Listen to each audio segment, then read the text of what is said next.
बिस्मिल्लाहिर्रहमानिर्रहीम। नाज़रीन अस्सलाम वालेकुम, मैं हूं इमरान वसीम।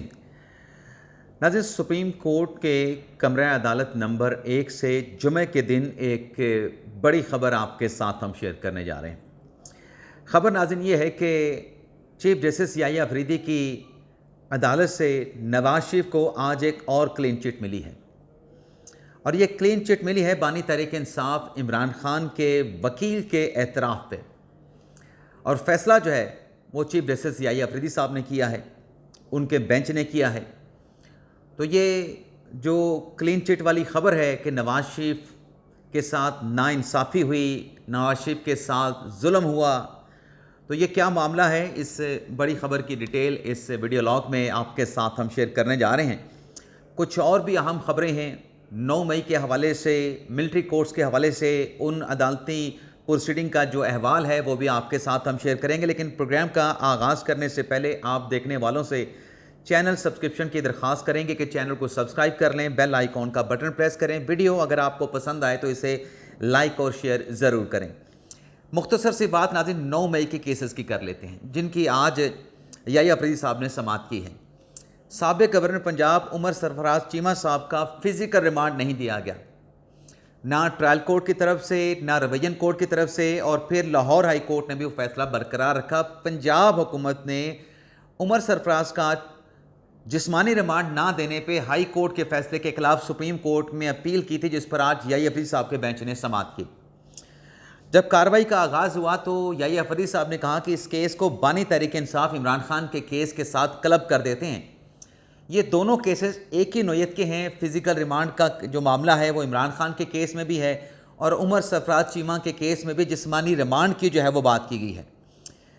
नकवी साहब जो थे, जो कि पंजाब के वकील हैं, उनकी तरफ से कहा गया, पंजाब हुकूमत के वकील की तरफ से, कि हमने जिस्मानी रिमांड मांगा था ट्रायल कोर्ट से, लेकिन ट्रायल कोर्ट ने हमें जिस्मानी रिमांड नहीं दिया और हमारी सदा को डिक्लाइन कर दिया। हमने उमर सरफराज चीमा से जो पिस्टल उसके पास था वो पिस्टल हमने बरामद करना था। जैसे शकील अहमद साहब हैं, बेंच के तीसरे जूनियर रुकन हैं, उनकी तरफ से सवाल किया गया कि कितने दिन का जिस्मानी रिमांड जो है उमर सरफराज चीमा का ट्रायल कोर्ट ने आपको दिया था, इस दौरान आपने वो पिस्टल क्यों बरामद नहीं किया। फिर नाज़रीन जो रिस्पांस था पंजाब के वकील जुल्फ़िकार नकवी साहब का, वो बड़ा हैरानकुन था। उसमें उन्होंने बताया कि इस केस में जिसमें पिस्टल हमने उमर सरफराज चीमा साहब से बरामद करना है, एक दिन का भी अदालत ने जिस्मानी रिमांड नहीं दिया। कहें ना कि एक दिन का जिस्मानी रिमांड, इस केस में एक दिन का जिस्मानी रिमांड भी नहीं था। तो हम इसलिए सुप्रीम कोर्ट ऑफ पाकिस्तान के सामने खड़े हैं।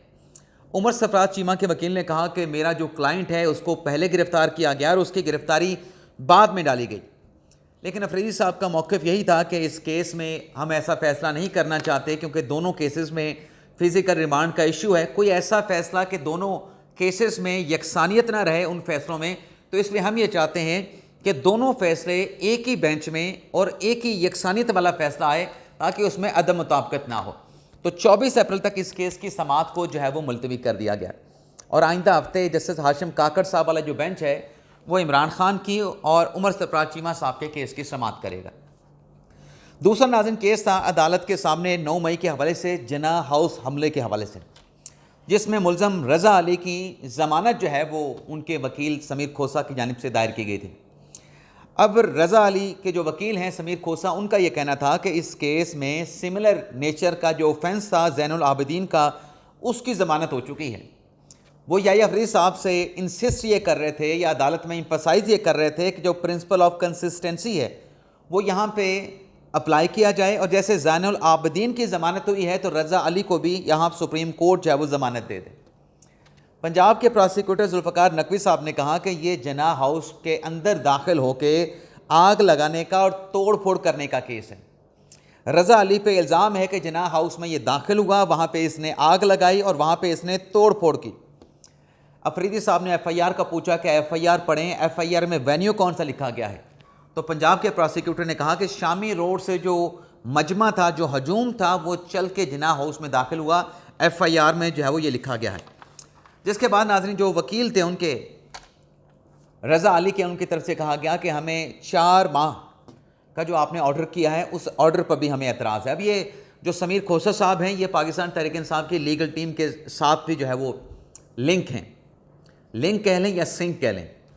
तो इसे पीटीआई के इनको वकील भी कह सकता है, पीटीआई के केसेस भी ये मुख्तलिफ केस अदालतों में आर्गू करते हैं। तो उनकी तरफ से एतराज़ ये उठाया गया कि 4 माह का जो आपने फैसला दिया इस पर हमें एतराज़ है। और आखिरी समाअत पे लतीफ़ खोसा साहब या बाबर रवान साहब भी कह के गए थे कि आप ये 4 माह वाला ऑर्डर जारी करें, 9 मई के केसेस में ट्रायल मुकम्मल करने का हम इसमें नजरसानी दायर करेंगे। चीफ जस्टिस याहिया रफ़ीक साहब ने समीर खोसा साहब से कहा कि आप और जो पंजाब के प्रोसिक्यूटर हैं दोनों मेरे चैम्बर में आ जाएं, वहाँ पे बैठ के जो हमने 4 माह का ऑर्डर पास करना है उसमें आपकी मुशावरत के साथ चीज़ें शामिल या उस ऑर्डर की जो नोक प्लक है उसको दुरुस्त किया जाएगा। और उसका मकसद अफरीदी साहब ने बताया कि हम नहीं चाहते कि ये जो 4 माह का हमने ऑर्डर पास किया है उसमें जो मुल्ज़मान हैं उनके बुनियादी हकूक़ मुतासर हों, प्रोसिक्यूशन का जो केस है उनका केस भी जो है उनके हकूक़ की मुतासर ना हो, और निगरानी सुप्रीम कोर्ट नहीं करेगी। जो 4 माह के अंदर ट्रायल कंक्लूड होना है, 4 माह के अंदर ट्रायल कंक्लूड करने के लिए जो सुपरविजन है वो मुतलका हाई कोर्ट की होगी। सुप्रीम कोर्ट का सुपरविजन के साथ कोई ताल्लुक़ नहीं होगा। मुतलका हाई कोर्ट जाने, अब पंजाब के जो 9 मई के केसेस हैं वहाँ पे मुतलका high court Lahore high court है और वहाँ पे इंतज़ामी जज भी है इन एटीसी अदालतों के लिए। तो हमारा अफरीदी साहब ने कहा कोई ताल्लुक़ नहीं, मुतलका हाई कोर्ट और इंतज़ामी जज जाने। तो अब तहरीक इंसाफ की लीगल टीम के मेंबर समीर खोसा साहब को बुला के चैम्बर में जो है वो ऑर्डर आज रिफाइन करके नोक प्लक दुरुस्त करके कि 4 माह के अंदर एटीसी अदालतें तमाम 9 मई के केसेस का फैसला करें, ये ऑर्डर आज तैयार करके जारी कर दिया जाएगा। अब इस ऑर्डर के ऊपर नाज़रीन देखें एतराज़ उठाया जा रहा है, इस ऑर्डर पे एतराज़ उठाया जा रहा है। अब ये जो मैं आपके साथ नाज़रीन शेयर करने जा रहा हूँ, जो नवाज शरीफ को जुमे के दिन क्लीन चिट वाली खबर सामने आई है, ये केस में नाज़रीन एक अरबाब ज़मान का केस था, 9 मई के मुलज़म का केस था। इसमें जनाब लतीफ़ खोसा साहब पेश हुए और पंजाब हुकूमत की बेल कैंसिलेशन की अपील थी। याहिया फरीदी साहब ने कहा कि इस केस में हम वही वाला ऑर्डर जारी करेंगे कि 4 माह के अंदर ये केस जो है वो डिसाइड हो। अब इसमें नवाज शरीफ का जिक्र हुआ, लेकिन नवाज शरीफ के जिक्र से पहले अफरीदी साहब ने कहा कि आपका जो क्लाइंट है लतीफ़ खोसा साहब, उसके खिलाफ प्रोसिक्यूशन का ये दावा है कि उसके पास मवाद मौजूद है।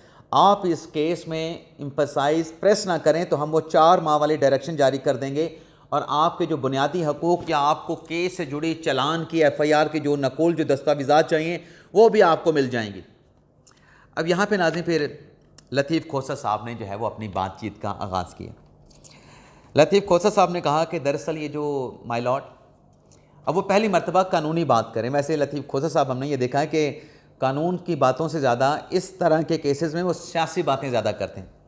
मैंने अपनी लाइफ में पहली मरतबा उनको कानून की बात करते हुए सुना। हो सकता है कि ये मेरी अपनी गैर जिम्मेदारी हो, मुमकिन है कि गैर जिम्मेदारी और हो सकता हो भी। तो लतीफ़ खोसा साहब ने कहा कि ये जो ATC अदालतें हैं ना, आप इनको 4 माह की डायरेक्शन नहीं दे सकते, ये तो लाहौर हाई कोर्ट के मातहत हैं, ये अदालतें सुप्रीम कोर्ट के मातहत नहीं हैं। लतीफ़ खोसा साहब ने कहा कि इस मामले को देखे मुतलका हाई कोर्ट और इंतज़ामी जज को देखने दें। आपने अगर इस केस में 4 माह वाली डायरेक्शन दे दी तो नीचे जो ट्रायल है वो सारा अपसेट हो जाएगा, मुल्ज़मान के बुनियादी हकूक़ मुतासर होंगे और ये आर्टिकल 25 की भी खिलाफ वर्जी है कि आप यहाँ पे बैठ के डायरेक्शन जारी कर रहे हैं। फिर नाज़रीन जिक्र किया लतीफ़ खोसा साहब ने यहाँ पे नवाज शरीफ का। अब नवाज शरीफ का जिक्र करने से पहले मैं थोड़ा सा आपको रिकॉल करवाना चाहूँगा कि आपको जो 20 अप्रैल 2017 और जो 28 जुलाई 2017 की जो तारीखें हैं, जिसमें एक फ़ैसला सुप्रीम कोर्ट के 5 रुकनी बेंच ने 3-2 के साथ किया पनामा के स्कैंडल में, 2 जजेस ने नवाज शरीफ को डिस्क्वालीफाई किया और 3 जजेस ने कहा कि हम GIT बनाने जा रहे हैं। और फिर वो GIT बनी वाजिद ज़िया की सरबराही में, जिसने यहाँ पे बैठ के फेडरल जुडिशल एकेडमी में अपनी इंक्वायरी क्या करनी थी। वो इंक्वायरी का भी अब बहुत सारे लोगों को पता चल चुका है कि वो सब कुछ हुआ क्या था, वो ड्रामा क्या था। तो वो जब रिपोर्ट आई तो उस रिपोर्ट की रोशनी में नवाज शरीफ को 28 जुलाई 2017 को वज़ीर आज़म के ओहदे से डिस्क्वालीफाई और नाअहल कर दिया गया। ना सिर्फ नवाज शरीफ को वज़ीर आज़म हाउस से निकाल दिया गया 28 जुलाई 2017 के फ़ैसले के नतीजे में, बल्कि उस फैसले के बाद मुस्लिम लीग नवाज़ ने यह किया था कि नवाज शरीफ को उन्होंने अपने पार्टी सदर बना दिया था। शाहिद खाकान अब्बासी वज़ीर आज़म बन गए थे और शहबाज शरीफ की जगह पे नवाज शरीफ को मुस्लिम लीग नवाज़ का प्रेसिडेंट बना दिया था। और साथ में डायरेक्शन ये पास की थी कि जो रेफरेंस नवाज शरीफ के ख़िलाफ़ दायर होने हैं 6 माह के अंदर वो रेफरेंस एहतसाब अदालत उनका फ़ैसला करेगी और सुप्रीम कोर्ट उन केसेस की अदालती कार्रवाई को मॉनिटरिंग करेगी और जस्टिस इजाज़ुल एहसन मॉनिटरिंग जज होंगे, उस तमाम ट्रायल कोर्ट की कार्रवाई को मॉनिटर करेंगे और उनके पास प्रोग्रेस रिपोर्ट आती रहेगी। अब नाजरीन, वो जो मॉनिटरिंग जज वाला जो फ़ैसला था उस पर नून लीग ने एतराज़ किया था। बाकी गैर जानिबदार जो तजियाकार हैं, जो साफ़ी हैं, वकला ने भी एतराज़ किया था कि सुप्रीम कोर्ट की निगरानी कहाँ से आ गई। तो लतीफ़ खोसा साहब उस वक्त पीपल्स पार्टी में थे, आज वो पाकिस्तान तहरीक इंसाफ में हैं। तो यही लतीफ़ खोसा साहब थे कि जब पनामा का 28 जुलाई 2017 का नवाज शरीफ के ख़िलाफ़ फ़ैसला आया तो एक नई पटिशन लेके लतीफ़ खोसा साहब बतौर वकील अदालत में पेश हो गए थे कि पनामा में तो आप जनाब सुप्रीम कोर्ट ने नवाज शरीफ को डिस्क्वालीफाई कर दिया, आर्टिकल 62(1)(f) उस पर लगा दिया है, ये पार्टी का सदर कैसे बन सकता है, ये तो पार्टी का सदर भी नहीं बन सकता, तो आप इसको पार्टी सदारत से भी हटाएं, पार्टी सदारत के लिए भी नवाज शरीफ को डिस्क्वालीफाई करें। अब देखें ना कि खुदा की करनी वक्त ने ऐसा पलटा खाया कि उस वक्त जो सज़ाएँ नवाज शरीफ की लतीफ़ खोसा साहब को दुरुस्त लग रही थी और एक सज़ा के बाद एक और डिस्क्वालिफिकेशन पार्टी सदारत से हटाने के लिए लतीफ़ खोसा साहब अदालत में वकालत कर रहे थे, दलाइल दे रहे थे, बड़े डेडिकेशन के साथ, जोशो वलवले के साथ। आज वही लतीफ़ खोसा सुप्रीम कोर्ट के सामने ठहर के क्या कह रहे थे कि साबिक़ वज़ीर आज़म के केस में भी अदालत ने डायरेक्शन पास की थी, नवाज शरीफ के ख़िलाफ़ अहकामात पास किए थे और उसमें ट्रायल कोर्ट को कहा था कि हम मॉनिटरिंग करेंगे, आप हमें प्रोग्रेस रिपोर्ट देंगे। ख्वाजा अपने लतीफ़ खोसा साहब ने कहा कि जब वो पनामा के केस में नवाज शरीफ के ख़िलाफ़ आपने डायरेक्शन पास की तो इसी अदालत ने मॉनिटरिंग का किरदार अदा किया। अब नवाज शरीफ के उस केस का जिसमें उसको फारिग करवाया, सब कुछ किया, बयानात दिए, सियासी जो है वो तमगे भी जीते, अब वही लतीफ़ खोसा अदालत में क्या कह रहे थे कि नवाज शरीफ के साथ आपने ज़्यादती की थी, नवाज शरीफ के साथ पनामा में इंसाफ नहीं हुआ था, जुल्म हुआ था, कानूनी प्रोसीजर को फॉलो नहीं किया गया था, आपने डायरेक्शन दे के खुद ही उन केसेस की मॉनिटरिंग करने बैठ गए, तो ये नहीं होना चाहिए। अब ये क्यों एतराज़ उतार रहे थे? इसलिए उठा रहे थे कि यहाँ पे 4 माह की direction chief justice Yahya Afridi साहब कर रहे हैं, लेकिन यहाँ पर जो डायरेक्शन याहिया अफरीदी साहब कर रहे हैं उसमें और उसमें फ़र्क ये है कि सुप्रीम कोर्ट मॉनिटरिंग का कोई रोल नहीं ले रही। कानून के मुताबिक, आइन के मुताबिक जो लाहौर हाई कोर्ट का रोल है, उस रोल तक सुप्रीम कोर्ट ने याहिया अफरीदी साहब ने अपने आप को स्ट्रिक रखा है, रोक के रखा है कि हाई कोर्ट जाने और हाई कोर्ट का इंतज़ामी जज जाने, हम किसी किस्म की मॉनिटरिंग नहीं करेंगे। तो लतीफ़ खोसा साहब ने जो बात करके नवाज शरीफ को क्लीन चिट दे दी, लेकिन ये जो एतराज़ उठाए जा रहे हैं ये इसलिए उठाए जा रहे हैं कि हमारे केस में अब डायरेक्शन क्यों आ गई। अगर नवाज शरीफ के केस में डायरेक्शन होती ना कि ट्रायल कोर्ट 6 माह के अंदर फैसला करे और मॉनिटरिंग मुतलका हाई कोर्ट करेगी, तब किसी को कोई एतराज़ ना होता, लेकिन उस वक्त मॉनिटरिंग सुप्रीम कोर्ट ने की, मॉनिटरिंग जज मुकर्रर किया, 15 दिन की रिपोर्ट मंगवाई गई। और मुझे याद है कि जब 25 जुलाई 2018 का इलेक्शन होना था और नीचे अदालत ये हुक्म दे चुकी थी कि नवाज शरीफ के ख़िलाफ़, शरीफ ख़ानदान के ख़िलाफ़, मरियम के ख़िलाफ़, हसन हुसैन के ख़िलाफ़ जितने रेफरेंसेस हैं, तमाम रेफरेंसेस की कार्रवाई, क्योंकि ख्वाजा आरिफ साहब की प्ली अदालत में ये थी कि तमाम कार्रवाई को यकजा करके हम फैसला देंगे। ये नहीं कि एक रेफरेंस की कार्रवाई कंक्लूड हो तो हम उसका फ़ैसला सुनाएं और फिर दूसरे रेफरेंस की कार्रवाई को कंक्लूड करके दूसरा फ़ैसला सुनाएं और फिर तीसरे रेफरेंस की कार्रवाई को कंक्लूड करके तीसरा फ़ैसला सुनाएं। अदालत ने ये डायरेक्शन दे दी थी कि एक साथ तीनों रेफरेंस की कार्रवाई पहले मुकम्मल की जाए, फिर एक साथ फैसला दिया जाए। अब यह सुप्रीम कोर्ट की मॉनिटरिंग का नतीजा था कि निचली अदालत का, हाई कोर्ट का फ़ैसला एहतसाब अदालत के लिए आ चुका था, यकजा तमाम फ़ैसले एक साथ करने का। सुप्रीम कोर्ट ने क्या कहा, साकिर निसार साहब ग़ालिबन उस बेंच के सरबराह थे, क्या कहा था कि आप ऐसा करें ना कि ये जो एवन फील्ड रेफरेंस में आप कार्रवाई को कंक्लूड कर चुके हैं, इलेक्शन से पहले उस केस का फ़ैसला तो आप सुना देना, एक रेफरेंस का फ़ैसला तो हो ना, बाकी रेफरेंस का बाद में फ़ैसला कीजिएगा। तो वो जो इलेक्शन से पहले नवाज शरीफ और मरियम नवाज़ को डिस्क्वालीफाई किया गया था, सुप्रीम कोर्ट के उस मॉनिटरिंग के फ़ैसले, उस मॉनिटरिंग के नतीजे में इलेक्शन से पहले नवाज शरीफ को इलेक्शन की दौड़ से बाहर कर दिया गया था। प्री पोल धांधली जिसको कहा जाता है। हालांकि अगर नीचे हाई कोर्ट वाला फैसला जो कि सुप्रीम कोर्ट में चैलेंज नहीं था, किसी ने चैलेंज नहीं किया था, उस फैसले के मुताबिक अगर एहतसाब अदालत फ़ैसला करती तो फिर नवाज शरीफ 2018 का इलेक्शन और मरीम नवाज़ भी 2018 का इलेक्शन लड़ सकते थे। और नवाज शरीफ अगर 2018 का इलेक्शन लड़ते और मरीम नवाज़ लड़ती तो जितनी टफ टाइम उन्होंने 2018 के इलेक्शन में तहरीक इंसाफ को और उस वक्त के इस्टेब्लिशमेंट को दिया था, उससे ज़्यादा सीटें नून लीग जीतती। इमरान खान साहब की मेजॉरिटी, सिंपल मेजॉरिटी ना बन पाती, हुकूमत ना बन पाती। आज वो मॉनिटरिंग का फ़ैसला लतीफ़ खोसा साहब को दुरुस्त नहीं लग रहा था कि उसमें आपने मॉनिटरिंग की नवाज शरीफ के ख़िलाफ़ आपको नहीं करनी चाहिए और 9 मई के केसेस में भी नहीं करनी चाहिए। भाई यहाँ पर तो सीधा सीधा डिफरेंस मौजूद है कि मुतलका अदालत जाने, मुतलका जज जाने। तो ये नाज़रीन एक बड़ा फ़ैसला आया है। इसके अलावा नाज़रीन अगर हम मिलिट्री कोर्ट केस की बात करें तो उसमें मैं ज़्यादा वक्त आपका नहीं लेना चाहूँगा। मिलिट्री कोर्ट की आज की प्रोसीडिंग में ख्वाजा हारिस साहब ने अपने दलाइल मुकम्मल कर लिए हैं और ख्वाजा हारिस साहब ने अपने दलाइल में जो मुख्तसर बातें आज उन्होंने की हैं उसमें उन्होंने ये कहा है कि जो मिलिट्री कोर्ट की कार्रवाई है उसको आइन वैलिडेट करता है और आइन में ये मिलिट्री अदालतें तस्लीम शुदा हैं। जो लोग मिलिट्री डिसिप्लिन और परफॉर्मेंस को ख़राब करेंगे उनका ट्रायल मिलिट्री कोर्ट में भी होगा, मिलिट्री कोर्ट में ही होगा। मंदू खेल साहब ने कहा कि ख्वाजा साहब ऐसा ना हो कि आप रोज़े बख्शवाने आए हैं और नमाज़ें भी आपके गले पड़ जाएं। या लाइटर नोट में उन्होंने बात की। ख्वाजा हारिस साहब ने कहा कि जो सेक्शन 2D1 है उसमें जुर्म का ट्रायल मिलिट्री कोर्ट में हो सकता है और मिलिट्री अदालतें सिर्फ ज़माना जंग में नहीं, ज़माना अमन में भी जो है वो अपनी कोर्ट मार्शल प्रोसीडिंग करती हैं।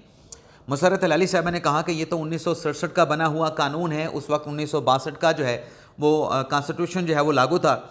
जस्टिस हसन नज़र रिजवी साहब ने यहाँ पे एक बात की। ख्वाजा साहब ने ये जवाब दिया था कि फ़ेयर ट्रायल मिलिट्री कोर्ट में भी मिलता है। रिजवी साहब ने कहा कि जो मिलिट्री अदालतें हैं 12 से 13 ऐसे वाक़यात हैं जिसमें माजी में मिलिट्री तनसीबात के ऊपर अटैक किया गया था, हमला किया गया था। वहाँ पर जो आर्म फोर्सेस के गैर जिम्मेदारी बरतने वाले जो रिस्पॉन्सिबल अफसरान थे, इस सिक्योरिटी की नाकामी के ऊपर उनको ज़िम्मेदार ठहराया गया था। तो रिजवी साहब ये पूछ रहे थे कि यहाँ पे 9 मई के बाद क्या कोई एहतसाब किया गया, विद इन द इदारे के अंदर कोई एहतसाब किया गया? इस पे एडिशनल अटॉर्नी जनरल आमिर अमान साहब ने यह जवाब दिया कि ये जो सवाल रिजवी साहब ने पूछा है, इस सवाल का जवाब 28 अप्रैल को जब आइंदा तारीख होगी, आइंदा समात होगी, अटॉर्नी जनरल इस सवाल का आके जवाब देंगे। वैसे नाज़रीन इस सवाल का जवाब पता है कि फ़ौज ने एहतसाब किया था। कोर कमांडर लाहौर ग़ालिबन सलमान गनी साहब थे, उनको उनके ओहदे से हटा दिया गया था और भी आला फ़ौजी अफसरान के ख़िलाफ़ कार्रवाई करके कोई ब्रिगेडियर थे, कोई कर्नल थे या मेजर जनरल थे, उनको भी ओहदों से हटा दिया गया। तो ये नाज़रीन आज का हमारा ब्लॉग आपसे इजाज़त चाहते हैं। अल्लाह ताला हम सबका हामी नासर अपनी दुआ में याद रखिएगा। अल्लाह हाफ़िज़।